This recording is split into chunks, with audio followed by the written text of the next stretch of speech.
Unapologetically Woman. We're celebrating phenomenal women all across Kentucky who make no apologies for their perspectives or the impacts that they're making in the community. Today we're celebrating Carmen Combs Marks.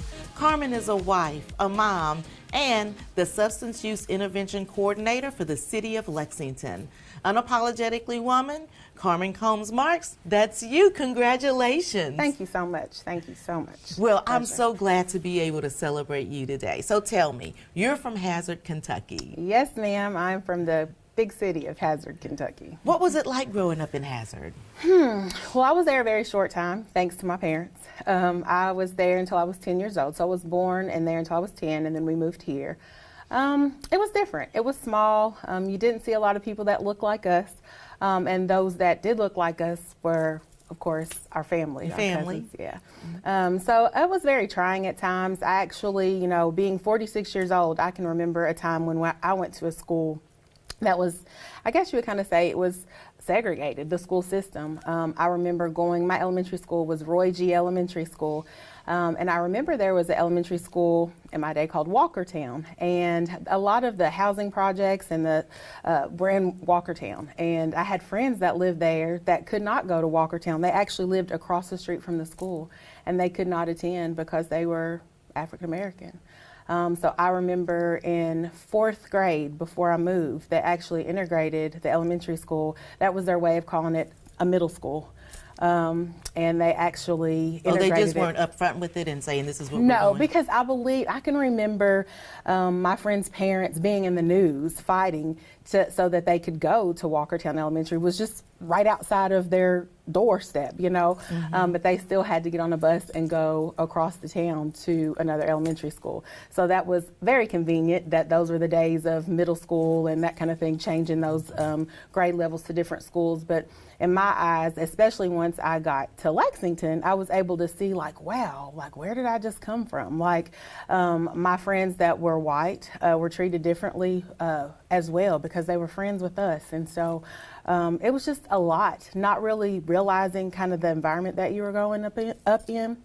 But then later, once coming to Lexington and maturing and just, having those conversations with my parents, I was able to see wow, I'm so glad that you were able to make the decision to give us more opportunity and move here. What made them decide to move to Lexington? I think that my mom and my father, they were just thinking ahead. Basically, they wanted the best for me and my brother. It's just the two of us. My mom worked at Hazard Community College at the time, so she was able to transfer through the community college system and come to what is now BCTC, used to be LCC. And my father worked for the coal mines, and so he was always getting laid off, from, month to month. So it was just, my parents, they worked very hard growing up when I was growing up. Working in a coal mine is... that's a big deal. That's a hard job. I remember, my dad being laid off. I remember he worked a lot of nights. So my mom was there in the day, and then my dad would be gone at night. But they always worked so hard to provide for me and my brother. We didn't miss a beat. We didn't know anything about being poor or, segregation or anything of that nature because they always provided, and they taught us everything. We grew up in church. My dad was the church bus driver, so there was no reason to miss, Sunday school or You're whatever. You're not missing. We were always there. Yes. So how do you think that shaped who you are today? The perseverance of your parents, and wanting to fight, and not physically fight, but the drive for them to move from Hazard to Lexington for a better life for you guys. I really think that was the true foundation for me. Seeing my mom and dad work so hard. My grandmother couldn't even read. And so just knowing that she raised children to finish college and to go on and make a great life for themselves, and then they gave that same energy poured that same energy into me and my brother. And so there's nothing worth having that's not worth working hard for. And so I tell my children that because that's what my parents always told us, anything worth having is worth working hard for. And I truly believe that. if you work hard for it, you know, people just can't take it away from you. And so I've always worked. I've worked since I was 15 in so many different areas. That's the problem. I do not have a problem working. I think working hard is just, you know, and my parents, like I said, they instilled that into me and my brother at a young age. And so I thank them for everything that they've ever done for me, because it's spilled over with me being a mother.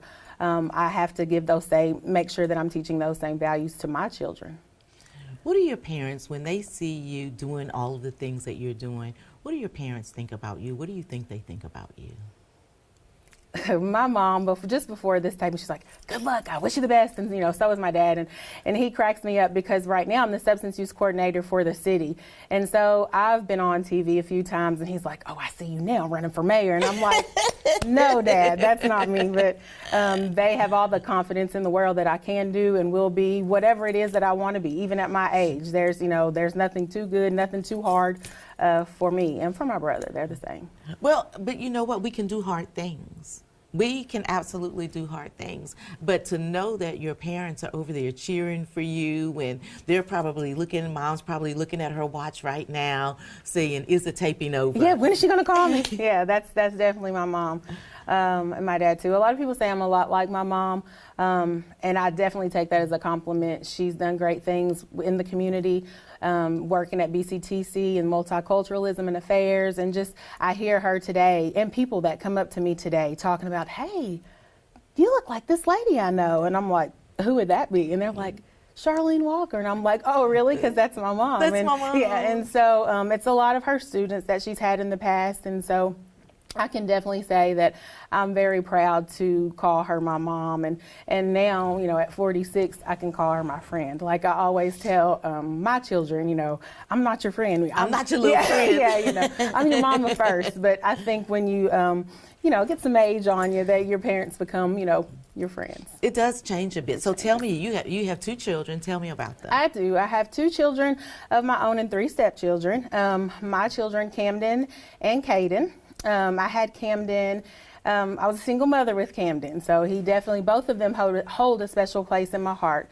But Camden is my firstborn, so I had Camden right out of EKU. I graduated from EKU with a bachelor's in public health, or community health. Yay! And I swore to my professors, I will not be back. I will not be back. I'm not coming back to school. Once I get my bachelor's, I'm out of here. Just a while after that, I found out I was pregnant with Camden. And I knew that wasn't going to be an easy situation as a single mother, so I wanted to do what I could do to provide for him. I knew how hard it was for my mom and dad together to provide for me and my brother. Right. So I could only imagine what my life was about to be like, right? So I decided to go back to school.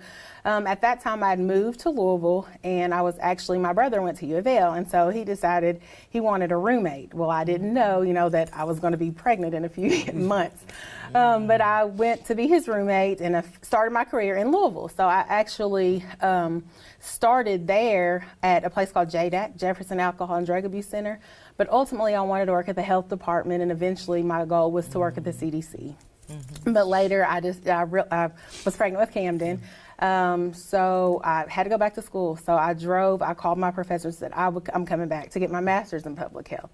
So I drove back and forth from Louisville to Richmond, and I had a full-time job, a part-time job, and I was a full-time mom. But, you know, I have my master's in public health and have had it for 20 years. So. Well, and you were not getting ready to give up. Oh, no. Or give in. Oh, no. Not at all. That's not your personality, I don't think. Ma'am. No. Wow. That's why your parents are so proud of you. Because you got in and you dug in and you did what had to be done. Yes, yes. And so now I have Camden and Caden. Camden's 21 and Caden is 16. So, and then almost an empty house. Yeah. Almost. I'm a little nervous about that. I've cried for years already. It is different, I'll tell you that. Yeah. It's so quiet. I have 3 stepchildren too. So 2 of them are in college and one's a senior in high school. So they're all very close in age. So, yeah. Wow. What's next for you? Because well, first, before that, tell me about what it is that you do at LFUCG. Okay.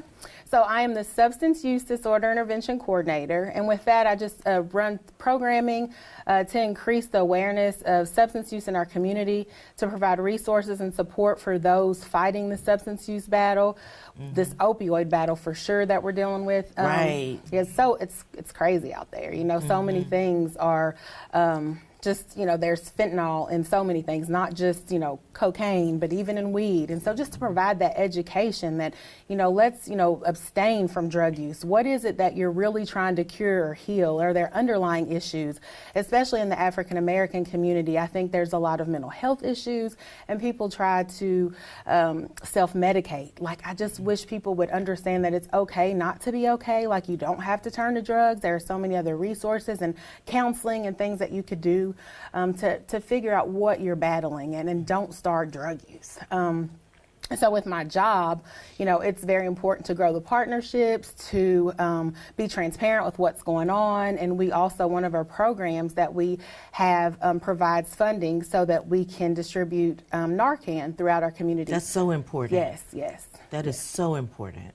Yes, thankfully, that funding is still, this is our last year for a grant that we received to fund that program. So hopefully we'll be able to secure additional funding so that we can continue that program. Because that's really about saving lives, is what it's about. For sure. We've seen a decrease in overdose deaths here within the last year or so. So with partnerships throughout the city, not just our program, but programs like Voices of Hope, our paramedicine program here with the city, the Hope Center. There's just so many. Chrysalis House. There's just so many to name. I don't want to leave anyone out, but everybody just saving one life at a time. I mean, that's making a change. That matters. Yeah. So I'm going to kick it to you for the last word for today.